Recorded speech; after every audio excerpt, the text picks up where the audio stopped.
हम आ गए हैं चौथे क्वेश्चन की ओर। चौथा क्वेश्चन क्या कह रहा है? चौथा क्वेश्चन बहुत ही इंटरेस्टिंग है और इसमें बच्चों को बहुत ज्यादा कंफ्यूजन होती है। ठीक है, तो देखिए हम इसको कैसे सॉल्व करते हैं। सबसे पहले पढ़ने से ध्यान से कह रहा है, एक नगर में टैक्सी के भाड़े में एक नियत भाड़े के अतिरिक्त चली गई दूरी पर भाड़ा सम्मिलित किया जाता है। इसका मतलब यह है कि जैसे हमारे गांव में टैक्सी है, अब टैक्सी आने का मतलब यह है, अगर हम टैक्सी में बैठ गए तो हमें जैसे मान लिया टैक्सी में बैठने बैठने के 10 रुपए है। अब चाहे आप बैठ के तुरंत उतर जाओ या फिर बैठ के अगर आप जाओगे, अगर आप उसमें बैठ गए तो आपको 10 रुपए देने ही देने हैं। अब अगर आप 1 किलोमीटर चले तो उसके अलग रुपए हैं, 2 किलोमीटर चले तो प्रति। अब उसके अलावा जैसे जैसे आप किलोमीटर चलते जाओगे, जैसे आपको यहाँ से 50 किलोमीटर दूर जाना है तो उस 50 किलोमीटर के आपको अलग से रुपए देने हैं। जो 10 रुपए उसके थे वो आपके टैक्सी में बैठने के हो गए। तो नियत भाड़े का मतलब यही है। नियत भाड़े का मतलब यह है कि अगर आप टैक्सी में बैठ गए तो आपको एक नियत अमाउंट, जैसे मान लिया X रुपए, तो वो देने ही देने हैं। उसके अलावा जो आप चलोगे वो अलग चीज है, वो अलग पैसे देने हैं, वही चीज है। तो सम्मिलित किया जाता है। 10 किलोमीटर दूरी के लिए भाड़ा 105 दिया उसने, कितने? 10 किलोमीटर चलने के लिए। इसमें जब वो बैठा, जो टैक्सी का किराया था, मतलब जो बैठने का रुपए थे, जब से हम बैठ गए वो भी शामिल है, तथा 15 किलोमीटर के लिए भाड़ा 155 रुपए। नियत भाड़ा तथा प्रति किलोमीटर भाड़ा। देखो नियत भाड़ा, नियत भाड़े का मतलब बताया मैंने, जैसे अगर आप उसमें बैठ गए तो आपको 10 रुपए देने हैं तो वो देने ही पड़ेंगे, फिर चाहे आप तुरंत उतर जाओ तो 10 उसके हो गए, वो मतलब है। और उसके बाद अगर आप उसके टैक्सी में जैसे जाओगे तो जैसे जैसे आप किलोमीटर चलते जाओगे वैसे अलग किराया। ठीक है, तो वही पूछा है नियत भाड़ा। तो हल, सबसे पहले क्या लिख दें? हल। हल में देखो कैसे करेंगे। माना नियत भाड़ा, नियत भाड़ा का मतलब वही है जैसे हम बैठ के जाके, ठीक है, नियत भाड़ा। और प्रति किलोमीटर, प्रति किलोमीटर भाड़ा क्या है? प्रति किलोमीटर है 22 रुपए। अब इसका मतलब समझो, देखो अगर आप टैक्सी में जाकर बैठ गए तो आपको X रुपए देने ही पड़ेंगे। उसके आप प्रति किलोमीटर बोला गया, जैसे आप जितने किलोमीटर, जैसे 10 किलोमीटर जा रहे थे तो 1 किलोमीटर का 22 है, तो 10 किलोमीटर का कितना होगा? 10 22। और ये X पहले से जुड़ा है, तो हम प्रथम शर्त क्या बनी? फर्स्ट शर्त, फर्स्ट शर्त हमारी ये बनी, ये X तो हमें देने हैं क्योंकि हम टैक्सी में बैठ गए। उसके बाद प्रति किलोमीटर हमें 22 देने हैं, तो हम चले 10 किलोमीटर, तो कितने हो गए? ये 10 22 बराबर हमने कितने रुपए दिए? 105। ये बन गई समीकरण नंबर 1। दूसरा, 15 किलोमीटर जाना है तो X प्लस 15 वाई बराबर 155। ये हो गई हमारी समीकरण नंबर 2। ठीक है, अब ये समीकरण बन गई, इसे सॉल्व कर लो। इससे सॉल्व करके X और Y का मान निकालो, बस आ गया आंसर। इतना करना था और कुछ नहीं करना था इस पूरे क्वेश्चन में। लेकिन हमें सॉल्व किससे करना है? जो हमने इसका जो क्वेश्चन था वो पढ़ा था, हमें सॉल्व करना है प्रतिस्थापन विधि से। तो प्रतिस्थापन विधि से करना है तो देखो पहली समीकरण से ला रहा हूँ। X बराबर 105 माइनस के 10 वाई। ये समीकरण 3 दे दूंगा, समीकरण 1 से निकाला देखो मान। तो अब यहाँ पे क्या रखो? X का मान। अगर भाई साहब ये नहीं कहता कि प्रतिस्थापन से करनी है तो बहुत ही आसानी से ये सब सवाल हो जाते। X का मान समीकरण 1 से निकाला है तो किसमें? 2 में रखने, 2 में रख दो भाई, समीकरण 2 में रख दो। X की जगह कितना रखना है? 105 माइनस के 10 वाई प्लस के 5 वाई बराबर 15 वाई है, प्लस के 15 वाई बराबर 155। तो 105 उधर जाकर हट जाएंगे, यहाँ से देखो ये माइनस के 10 वाई, ये प्लस के 15 वाई, तो क्या बचा? माइनस प्लस के 5 वाई। 155 माइनस के 105, तो 5 वाई बराबर कितना आ रहा है यहाँ पे? ये बच रहा है 150, 150 बच रहा है, 50 बच रहा है, 50 बच रहा है, 5 धाम 50, तो वाई बराबर 5 एकम 5 10। वाई का मान कितना आया? 10। इसका मतलब ये है प्रति किलोमीटर जाने के लिए उसे 10 रुपए देने हैं। अब जो टैक्सी में बैठने का किराया होगा वो कितना होगा? तो वाई का मान समीकरण 3 में रख दो। वाई का मान समीकरण 3 में रख दो। तो x बराबर 105 माइनस के 10 गुणा 10, ये कितना हो रहा है? 100। तो 105 माइनस के 100, x कितना आया? 5। x कितना आया? 5। इसका मतलब ये है कि ये उसमें बैठने का किराया हो गया। ये क्या हो गया? नियत भाड़ा। ये क्या हो गया? नियत। ये बैठने, अगर आप उसमें बैठ गए तो आपको इतना देना ही देना है। और ये हो गया प्रति किलोमीटर। तो आप बैठ गए तो x रुपए, ठीक है, पहले 5 रुपए होगा। अब 10 किलोमीटर चले तो 100 रुपए इसका होगा, 5 ही होगा तो 105, सही है बिल्कुल। अब जो सेकंड पार्ट है इसका, वो क्या कह रहा है, एक व्यक्ति को कितना चलना है, 25 किलोमीटर, तो उसे कितना रुपए देना पड़ेंगे। तो देखो 25 किलोमीटर चलने के लिए x तो वैसे ही है 25, और फिर नियत भाड़ा है 22, तो 5 प्लस 25 गुणा 10। ये x क्या थे, x तो बैठने का, अब 25 किलोमीटर पे जा रहा है तो 25 बाई किलोमीटर क्या अलग है, तो ये होगा 5 प्लस 250, तो कितना होगा 255 रुपए। तो हम लिखेंगे अतः एक व्यक्ति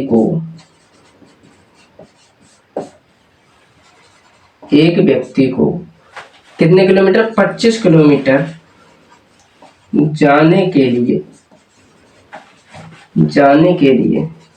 कितने रुपए लगेंगे, 255 रुपए लगेंगे, 255 रुपए लगेंगे। तो आई होप आपने ये क्वेश्चन बहुत ही आसानी से देख लिया होगा और ये एक्सप्लेनेशन आपको बहुत ही आसानी से समझ में आएगी। ये क्यों किया हमने, एक्स का मान, जो क्वेश्चन का पहला जो मेन कह सकते हैं सारांश है, वो ये कह रहा है कि जितने भी क्वेश्चन हमें इसमें सॉल्व कर रहे हैं वो सब प्रतिस्थापन विधि से कर रहे हैं।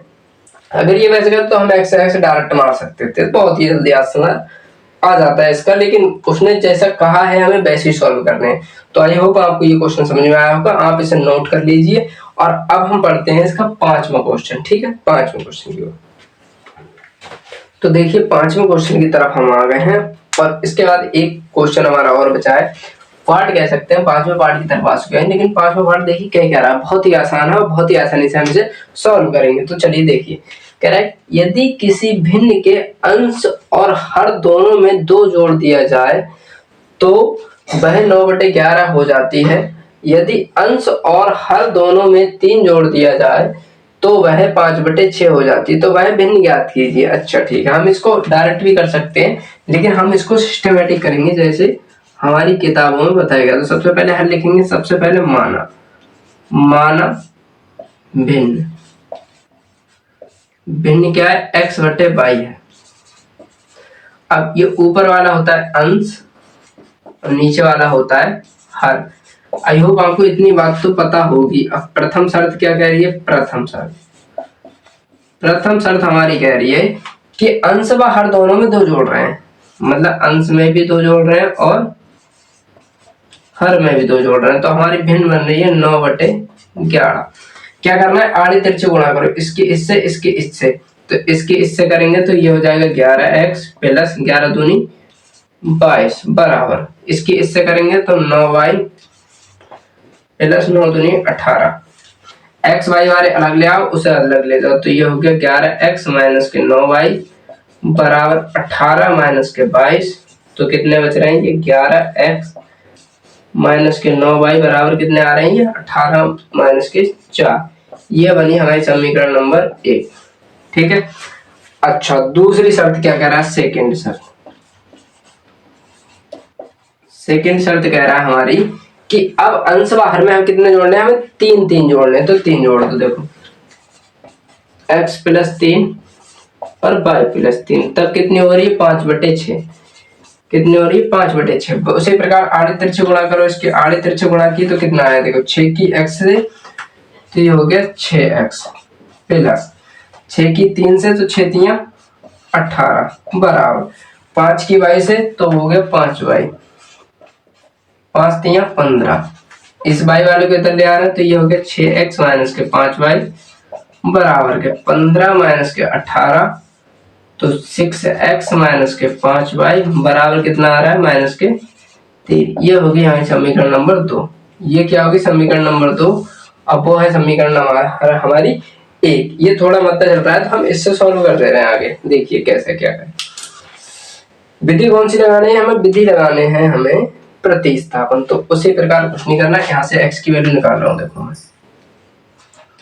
6x बराबर माइनस के 3, ये उधर जाकर किसकी हो जाएगी, प्लस के 5y। तो यहाँ से ये हटेगा, यहाँ पे कितने आ जाएंगे, बटे में 6। तो इसे बोल दे रहे हैं हम समीकरण नंबर 3, ठीक।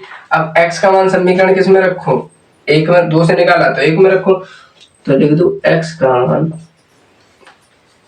यही लिख दें, यही लिखो, चलो देखो x का मान समीकरण किसमें पहली में रखो, जब एक से निकाला है तो ठीक है। तो ये क्या है, 11/-3 प्लस के 5y/6 प्लस, सॉरी माइनस है यहाँ, माइनस के 9y बराबर माइनस के 4। अब इसे सॉल्व करो। देखो सबसे पहले 11 की गुणा अंदर करो, तो 11×3 = 33, 11×5 = 55y बट्टे में 6 है दोनों के, माइनस के 9y बराबर माइनस के 4। इसका एलसीएम ले लो, तो इसका 1 आएगा, इसका 6, इसका 1 है, तो दोनों का कितना आएगा 6, दोनों का कितना आया 6, यहाँ नहीं आएगा, यहाँ कर ले रहे हैं हम, ठीक है। इन दोनों का एलसीएम कितना आया 6, तो 6 लिख दिया हमने। यहाँ पे माइनस के 4 चल रहे हैं हमारे, 6 कम 6 एक बार गया, तो ये वाले ऐसे रहेंगे, माइनस के 33 प्लस के 55y ऐसे रहेंगे। लेकिन अब ये देखो 1 से 6 में 6 बार जाएगा, तो 9×6 = 54, इन 9 से गुणा होंगे तो ये तो हो जाएंगे 9×6 = 54 माइनस के 54y। अब देखो ध्यान से, यहाँ 55y, ये है माइनस के 54y, तो कितने बचे माइनस के 33 प्लस y बराबर 6/-4। इसको इधर गुणा होंगे ये, तो कितने बचेंगे, ये माइनस के 33 प्लस के y, ये हो गया -6×4 = 24 माइनस के। अब ये उधर जाके किसको हो जाएंगे प्लस के, तो y बराबर कितना आ रहा है -24 प्लस के 33, तो y बराबर आ गया हमारा यहाँ से 6 3 7, 6 3 9, y की वैल्यू कितनी आई 9, y की वैल्यू आ गई हमारी 9। इसका मतलब नीचे वाली संख्या 9 है, 2 जोड़ेंगे 9 2 11, ये 7 आनी चाहिए था। y का मान 7 है, तो y का मान समीकरण 1 में, समीकरण 3 में रखो क्योंकि 3 से निकाला था, तो y का मान कितने में रखने, समीकरण 3 में, तो समीकरण 3 में रख दो। तो x बराबर क्या है, x बराबर माइनस के 3 प्लस, इससे गुणा कर लो, 9×5 = 45/3, तो x बराबर कितने आ रहा है माइनस के, वो सॉरी प्लस के 42/3, वो सॉरी 6 है, तभी तो मैं कहूँ इसका 7 आ रहा है, 6×7 = 42, तो x की वैल्यू कितनी आ गई 7, x बराबर 7 आ गया, और y बराबर 9 आ गया। तो हमारी जो भिन्न निकल के आई है वो क्या निकल के आई है हमारी, तो देखो यहाँ लिख दे रहे हैं हम, अतः जो भिन्न निकल के आई वो आई हमारी x/y थी, तो x की जगह पर 7 और y की जगह पर 9, ये निकली हमारी। अब देखो इसमें 2 जोड़ो तो ये 9 हो रहे हैं, 11 हो रहे हैं, इसमें 3 जोड़ो तो ये हो रहा है 10, ये हो रहा है 12, 10 और 12 को लिख सकते हैं हम 5/2, 2 से काट के, तो इसका मतलब हमारा आंसर सही आया है बिल्कुल, और हमने तरीका भी हमारा सही है। तो इस क्वेश्चन को आप उतार लेना। अब हम चलते हैं देखिए इसके लास्ट क्वेश्चन की तरफ। आई होप आपको ये क्वेश्चन समझ में आया होगा। इसे हम मिटा रहे हैं और स्क्रीनशॉट ले लीजिए इसका पहले। तो देखिए हम आ गए छठे पार्ट की तरफ, और छठा पार्ट इस एक्सरसाइज का लास्ट पार्ट है। उसके बाद हम इस एक्सरसाइज 3.3 पर पहुंच जाएंगे। फिलहाल 3.3 पर पहुंचने से पहले हम इसे सॉल्व करते हैं। तो देखिए कैसे करेंगे। देखो इस तरीके के क्वेश्चन में क्या कहना है, ये चीज बहुत ध्यान रखो। देखो बाद का मतलब पहले का मतलब, अगर मैं तुमसे कहूँ आज से बाद में 5 साल बाद, तो वो जुड़ेगा हमेशा। बाद का मतलब जैसे आज 2025 से 2030 की अगर हम बात करेंगे तो 5 साल जुड़ेगा, और 2025 की बात करेंगे पहले, मतलब आज की जो साल है 2026 चले, इससे पहले की बात करेंगे तो घटेंगे, और इसके बाद की बात करेंगे तो जोड़ेंगे। तो वही चीज देखो, ठीक है। सबसे पहले देखते हैं हम हल। इसमें क्या पहुंचा, सबसे पहले हमारी जो हैशटैग लाइन है वो ये है, सवाल सॉल्व करने से पहले सवाल पढ़ना आना चाहिए। तो देखो सबसे पहले हम सवाल पढ़ते हैं। कह रहे 5 वर्ष बाद जैकब की आयु उसके पुत्र की आयु से 3 गुनी हो जाएगी। 5 वर्ष पूर्व मतलब पहले, मतलब आज 2025 है तो 5 वर्ष पहले क्या था, 2020 था। वर्ष जैकब की आयु उसके पुत्र की आयु की 7 गुनी थी। उनकी वर्तमान आयु ज्ञात कीजिए। तो सबसे पहले जैकब माना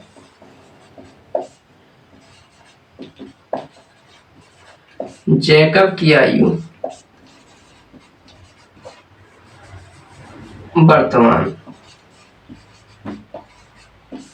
वर्तमान आयु जो है जैकब की वो है x वर्ष। कितनी, x वर्ष। तथा पुत्र की वर्तमान आयु, पुत्र की वर्तमान आयु जो है हमारी 22 वर्ष। अब प्रथम शर्त देखो, फर्स्ट शर्त क्या कह रहा है? पहला शर्त ये कह रहा है 5 वर्ष बाद, मतलब बाद की, मतलब अगर आज 2025 है तो 2030 की बात कर रहा है। तो जो हमारी जैकब की आयु उसमें भी 5 जुड़ जाएंगे, और जो हमारी उसके पुत्र की आयु उसमें भी 5 जुड़ जाएंगे। अब एक बात बताओ मुझे, पिता की आयु हमेशा बड़ी रहेगी ना, पिता हमेशा बड़ा रहेगा, तो वो कह रहा है कि आयु उसके पुत्र की आयु से 3 गुनी हो जाएगी, मतलब ये वाली 3 गुनी होगी। अब इसको, ये 3 गुनी है, इसे और इसे संतुलित करने के लिए अगर बराबर करेंगे तो 3 हमें कहाँ जोड़ने पड़ेंगे? यहाँ पर। ये दो वही होगी, मतलब पुत्र छोटा होगा, अगर पुत्र को 3 गुना करेंगे तो इनके बराबर आ जाएगा समीकरण का। ये मतलब ये पिता की आयु, देखो ध्यान से, जैकब की आयु x वर्ष, तो जैकब हमेशा बड़ा होगा, मतलब बाप हमेशा बड़ा होगा बेटे से। अब ये पहले से बड़ा है, वो कह रहा है कि इसकी आयु से 3 गुनी थी, तो ये 3 गुना बड़ा है, तो इसने दोनों को बराबर करने के लिए 3 गुना हमें बेटे की आयु में जोड़ना पड़ेगा जो छोटा होगा, ठीक है, उसमें गुणा करनी पड़ेगी। तो इसे सॉल्व कर लो, ये हो गया x प्लस 5, 3 की गुणा अंदर करें 3y प्लस 5 तिया 15, तो x माइनस के 3y 15 माइनस के 5, तो ये आ रहा है x माइनस 3y बराबर 10। ये हो गई हमारे समीकरण नंबर 1। मैं इसे समीकरण 1 नहीं बोल रहा हूँ, हमें प्रतिस्थापन विधि से ही जब सॉल्व कर रहा है तो मैं इसे समीकरण 1 बोलूंगा, 10 प्लस 3y, इसे बोलूंगा मैं समीकरण 1, क्योंकि यहाँ से x की वैल्यू निकल आई। देखो अब दूसरी शर्त क्या कह रहा है, देखो सेकेंड शर्त ये कह रहा है 5 वर्ष पूर्व, पूर्व का मतलब पहले, तो पूर्व मतलब घटा दो y माइनस 5, तो कह रहा है जैकब की आयु उसके पुत्र की आयु की 7 गुनी थी, 7 गुनी ये थी, तो बराबर करने के लिए 7 कहाँ गुणा करने पड़ेंगे? यहाँ। बस अगर इतनी चीज आ गई तो मैं तो बस सवाल सॉल्व हो गया। देखो भाई यहाँ पर सॉल्व कर दे रहे हैं हम, इनकी गुणा कर ले रहे हैं, तो x माइनस के 5 बराबर 7y प्लस वो सॉरी माइनस 7 पंजे 35, इसे इधर ले आओ, तो x माइनस के 7y माइनस के 35 प्लस के 5, तो ये आ रहा है माइनस के 30। ये है हमारे समीकरण नंबर 2। तो x का मान समीकरण 2 में रख दो, यहां से x का मान समीकरण 2 में, ठीक है, समीकरण 2 में रख दो, तो x बराबर क्या रखना, 10y प्लस के 3y माइनस के 7y बराबर माइनस के 3। कुछ ना कुछ तो गड़बड़ कर रहा हूं मैं यहाँ पे, ये केवल 10 है ना कि 10y, ठीक है, तो ये 10 उधर जाके किसको हो गए, ये देखो माइनस के 4y बचे, माइनस के 7y प्लस 3y माइनस के 4y, ये है माइनस के 30 और माइनस के 10, ये होगा माइनस के 40, कितना होगा माइनस के 40, माइनस से माइनस खत्म, ये गया इसके बटे में, तो y बराबर आ गया 40 बटे 4, मतलब 4 धाम 40, तो कितने आ रहा है, y का मान कितना आ रहा है, केवल y बराबर 10, या फिर हम डायरेक्ट काट सकते हैं, 4 एकम 4 10, ठीक है, y का मान 10 आया। इसका मतलब यह आया कि जो पुत्र की वर्तमान आयु है किसके, जैकब की, वो 10 वर्ष है। अब y का मान रख दो समीकरण 1 में, y का मान समीकरण 1 में, समीकरण 1 में रखेंगे तो कितना हो जाएगा, x बराबर 10 प्लस 3 गुणा 10, तो 10 प्लस 30 बराबर 40, मतलब जैकब की वर्तमान आयु कितनी है, जैकब की वर्तमान आयु 40 वर्ष, 5 वर्ष बाद ये कितना का हो जाएगा, ये हो जाएगा 45 का, और ये कितना हो जाएगा 15 का, तो 15 3 45, 3 गुना हो गया, देखो बात सही है, ठीक है। अब 5 वर्ष पहले ये कितने का था, ये अभी 45 का होगा, 5 वर्ष पहले का होगा ये 35 का, और ये कितना, ये 10 का है तो ये होगा 5 का, तो 5 सत्ते 7 गुना है, बिल्कुल सही निकाला है इसका मतलब हमने। तो हम यहाँ पे लिखेंगे, ये आ गया। अब देखो यहाँ पे लिख दे रहे हैं, अतः जैकब की वर्तमान, भाई क्यों नहीं चल रहा है, वर्तमान आयु कितनी हो गई, 40 वर्ष, और पुत्र की वर्तमान आयु वो होगी हमारी 10 वर्ष। तो ये देखो ये हो गया हमारा जो एक्सरसाइज हमारी 3.2 थी वो हमारी खत्म हो चुकी है। और ये क्वेश्चन हमारा देखिए कितनी आसानी से हमने सॉल्व कर लिया। आपको सिर्फ इतना ध्यान रखना है कि अगर बाद की बात करें तो जोड़ना है और पूर्व की बात करें तो घटाना। और एक चीज ये भी ध्यान रखनी है कि जो देखो पिता होगा वो हमेशा बड़ा होगा, तो बड़ी वाली संख्या का अगर हम 7 गुना करते हैं तो 7 से 49 गुना हो जाएगा। ये समझ रहे हो?